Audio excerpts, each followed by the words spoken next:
독자를 잘 안다는 건요, 결국 그 사람의 의도를 그만큼 잘 알고 있다는 거거든요. 주변 어머님들한테 이런 질문을 받아요. 독서를 잘한다고 글쓰기를 잘하는 건 아니잖아요. 사실 결론부터 말씀드리면요, 굉장한 상관관계가 있죠. 묻고 연결하고 발견하는 생각타운 프로젝트, 전 생각 큐레이터 이승주입니다. 3월 신학기가 시작되는데요. 혹시 이런 장면 낯이 익으신가요? 엄마, 이거 뭔 소리예요? 진짜 하나도 모르겠어요. 전 초등학교 5학년, 3학년 두 남매 엄마인데요. 저희 첫째가 초등학교 1학년 때 받아쓰기 시험에서 연속 빵점을 받아온 적이 있었어요. 근데 이 받아쓰기뿐만이 아니라요, 이 다른 과목이 속도도 또 굉장히 느리더라고요.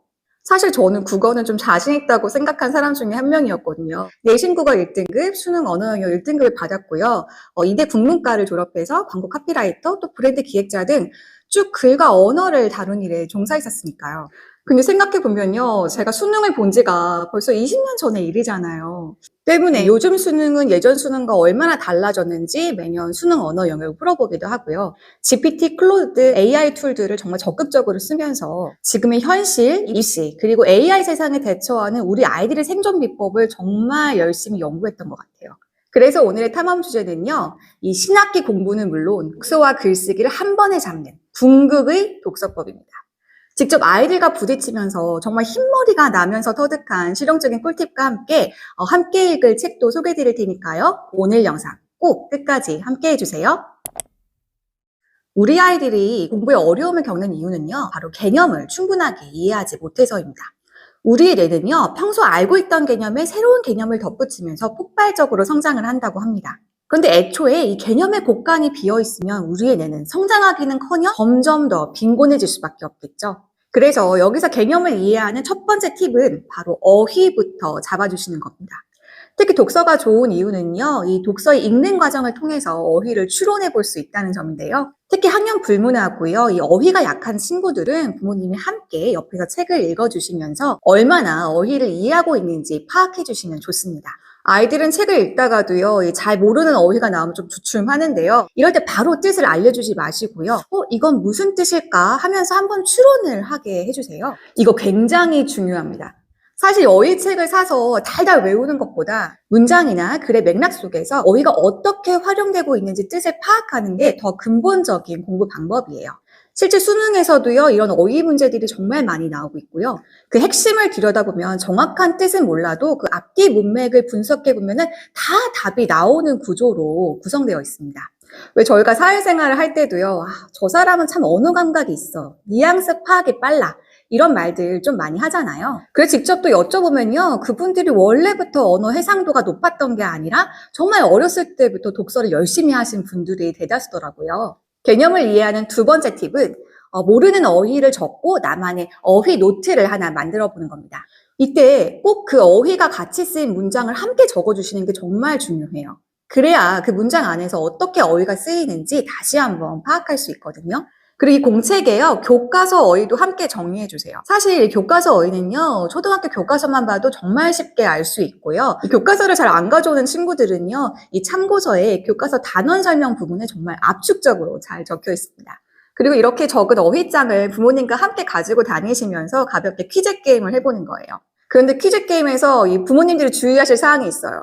너무 잘 맞추시면 곤란합니다. 이 퀴즈 게임의 목적은 아이들이 스스로 정리를 하는 데 있잖아요. 그래서 아이들이 퀴즈를 물어보면 난 하나도 모르겠다, 난 무식하니까 네가 좀 설명을 해주겠니? 라고 말씀을 하시면요, 아이들이 또 그렇게 좋아하면서 직접 설명을 해줍니다. 그런데 이 설명을 한다는 게요, 정말 좋은 교육 방법이잖아요. 내가 알았던 것도 직접 설명을 하면은 그 과정에서 또 한 번 뇌에서 체계가 정리되거든요. 때문에 직접 아이들에게 설명을 하실 수 있게 조금 주도권을 넘겨주셔도 참 좋을 것 같습니다.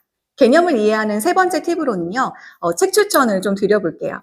따개비 한문수거 시리즈, 그래서 이런 땡땡땡이 탄생했대요 시리즈, 하루 한 장 초등경제 신문인데요. 먼저 한문책을 추천드린 이유는요, 우리말의 80%가 한문으로 구성되어 있고, 이런 한자들을 그냥 외우기보다는 만화로 된 고사성어를 읽으면 더 쉽게 기억할 수 있기 때문입니다. 그런데 왜 하필 그 옛날 책인 따개비 한문수거냐라고 질문하시는 분들이 있으실 것 같은데요. 사실 요즘 인기 있는 만화책들을 제가 직접 사서 읽혀보니까요, 내용 자체가 너무 자극적이거나 또 비속어가 섞여 들어간 것도 것들이 또 굉장히 많더라고요. 그래서 아이들에게 이 한문 수거에 관한 뜻을 물어보면은 정작 그 내용을 기억하는 것보다는 격가지 내용에 주목하는 경우를 굉장히 많이 봤어요. 때문에 이 상대적으로 격가지 내용보다는 정말 그 내용과 어원에 충실한 따개비 한문 수거를 한번 읽어보시는 것을 적극 추천드리고요. 그래서 시리즈는 너무 유명하죠. 그래서 이런 관용어가 생겼대요. 그래서 이런 속담이 생겼대요 등 이 책을 추천하는 이유는요. 왜 이런 속담과 관용어가 생길 수 있었는지 그 전후의 맥락을 정말 충분하게 설명하고 있기 때문이죠. 그리고 하루 한 장 초등경제신문은요. 우리 주변에서 일어나는 이 색다른 이슈와 함께 어휘와 개념을 함께 챙겨보시라는 의미에서 추천드립니다. 사실 신문 시리즈는요. 이미 좋은 게 너무 많아요. 그래서 어떤 게 정답이다라기보다는요. 입맛에 맞는 책을 직접 골라보시는 것도 추천드리고요. 이렇게 개념 이해를 잘 하다 보면요. 바로 다음 스텝이 필요해요. 바로 두 번째 스텝은요. 목차 읽기인데요. 책을 읽든 교과서를 읽든 그 책의 앞장을 펴고 목차를 한번 쭉 읽어보시는 거예요. 이 저희의 뇌에 이 개념으로 책을 이해하는 하나의 어떤 점을 찍어줬다면 이 목차 읽기는 그 점을 매끄럽게 연결하는 하나의 뼈대 잡기 역할을 해줍니다. 실제로 저자들과 작가들은요. 이 목차 하나에 엄청난 압축의 힘을 쏟아요. 그래서 이 목차를 여유를 가지고 정말 잘 들여다보면 그 내용의 기승전결이 한눈에 보이고요. 이걸 잘 읽을 수 있다고 했을 때 이 내용을 더 쉽게 받아들일 수 있는 하나의 뼈대가 형성될 수 있는 거죠. 그래서 목차 읽기와 관련된 두 가지 꿀팁은요. 바로 목차 4컷 만화 그리기랑 목차 필사하기입니다. 가령 책을 읽을 때 뒤에 내용부터 다 읽지 마시고요. 표지와 목차만 보면서 아이한테 한번 이 목차를 읽고 어떤 내용이 펼쳐질지 4컷 만화를 그려보라고 하는 거예요. 아이들이 못할 것 같으시죠? 근데 의외로 상당히 재미있어 하면서 합니다. 왜냐하면 이 어렵게 책을 읽을 줄 알았는데 갑자기 만화를 그리라고 하거든요. 그리고 실제로 이 목차를 들여다보면서 이 만화를 그리는 동안 아이들 머릿속에 자연스럽게 내용에 대한 구조도 쌓이지만 책에 대한 애정도 함께 쌓일 수가 있어요. 그리고 이 표지를 들춰보면서 열심히 캐릭터를 생각하고 어떤 일들이 벌어질지 4컷 만화에 담는 과정 속에서 이 책의 내용이 어떻게 흘러갈지 자신도 모르게 하나의 페이지로 압축이 되고 있는 거죠. 그 두 번째 꿀팁, 목차 필사하기는요. 정말 비문학 책에 너무 좋아요. 특히 교과서의 개념 이해에 정말 최고입니다.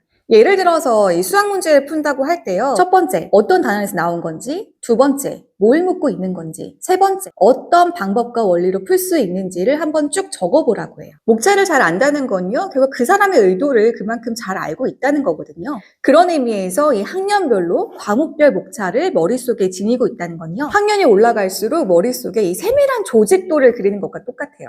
사실 사회생활에서 기획을 할 때도 결국 묻는 거는 하나거든요. 네가 말하고 싶은 거를 한 페이지로 그려라. 그걸 문서로 잘하면 PPT고요. 말로 잘하면 발표고 그걸 압축하면 또 하나의 문장이 되죠. 이렇게 모든 원리가 다 통한다는 거를 알려주시는 게 저는 초등학교 시절에 정말 중요한 일 같습니다. 왜냐하면 초등 시기가 중고등학교 대비해서 상대적으로 시간이 넉넉한 때이기도 하지만요. 우리가 집을 짓는 과정을 생각해 보면은 내가 어떻게 집을 짓고 있는지 이 원리를 이해하고 집을 짓는 것과 그렇지 않고 마구 집을 짓는 것은 이 결과가 현격하게 다를 수밖에 없거든요. 그런 의미에서 한번 아이들하고도 이런 원리가 왜 필요한지에 대해서도 여유 있으실 때 세심하게 얘기 나누시면 더 좋을 것 같습니다.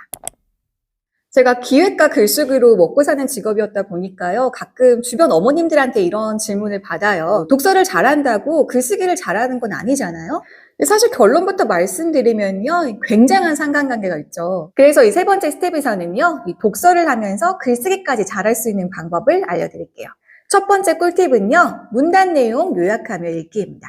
문단을 하나씩 읽어갈 때마다 이 문단에서 무슨 내용을 말하고 있는지 어떤 문장이 핵심 문장인지 아이와 하나씩 짚어가면서 읽어보시는 거예요. 수능에서 빠지지 않는 기출문제가 이 글에서 작가가 무슨 이야기를 하고 있는지 그리고 이 문단에서 중심 주제가 무엇인지를 찾는 거예요. 논술에서도 마찬가지죠. 보통 두 개의 다른 지문을 주어주고 어떤 점에서 유사하고 어떤 점에서 다른지를 분석을 시키거나 그 두 가지 입장 중 한 가지 입장을 택해서 내 생각을 쓰라고 보통 문제가 나오죠. 그래서 결국 문장을 분석하고 중심 주제를 파악할 수 있다는 건요. 글쓰기 논술은 물론 모든 교과 과정에도 영향을 끼치는 정말 중요한 일이라고 생각합니다. 티처스에 등장하시는 유명 영어 강사 조정식 선생님도요, 국어가 모든 교과목의 기본이다라고 강조하시는데요. 실제로 조정식 선생님이 국어를 잠깐 가르치기도 하셨지만 뭐든지 해석이 안 되면 다음 스텝을 나갈 수 없다는 걸 너무나 잘 아시는 거예요.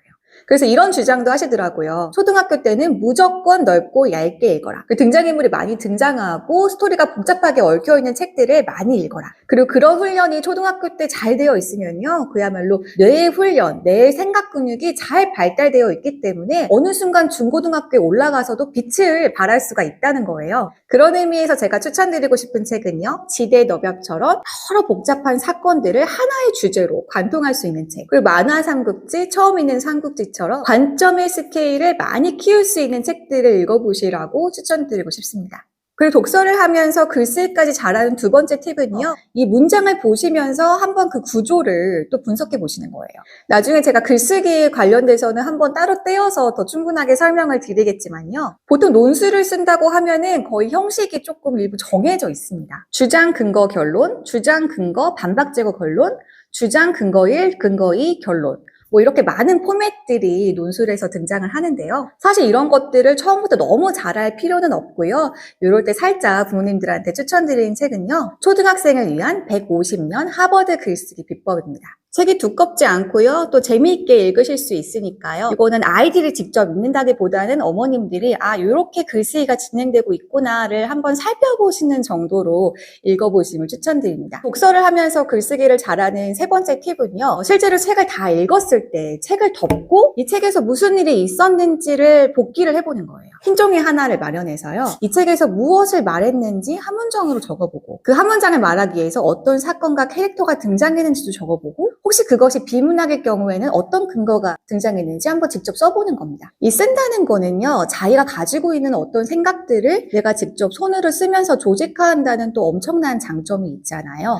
처음부터 쓰는 것을 굉장히 어려워하는 친구가 있을 수 있어요. 그럴 때 한 줄 정도 쓰는 것으로 정말 충분하고요. 그조차도 쓰는 게 어렵다는 친구들은 녹음기를 하나 켜놓고 녹음하게 하세요. 어떤 작업이든 내가 뭔가 읽었던 것들을 정리할 수 있다는 것, 그 하나의 의의를 두시고 실천하시면 정말 좋은 꿀팁이 될 수 있을 것 같아요. 오늘은 신학기 대비 공부는 물론 독해와 글쓰기까지 잡는 독서법에 대해서 함께 알아봤는데요. 그래서 저희 집 첫째 아이는 어떻게 됐냐고요? 저와 약 4년간의 씨름 끝에 정말 많이 인간이 됐습니다. 저한테 차라리 100일 동안 쑥과 마늘만 먹고 살라 그러면은 그렇게 할 수 있을 것 같은데, 우리 아이들은 평생 책임져야 하잖아요. 그런 의미에서 오늘도 정말 고군분투하고 계실 많은 부모님들 파이팅 한번 던져드리고요. 저는 다음 시간에 더 좋은 컨텐츠로 또 찾아뵙도록 하겠습니다. 안녕히 계세요.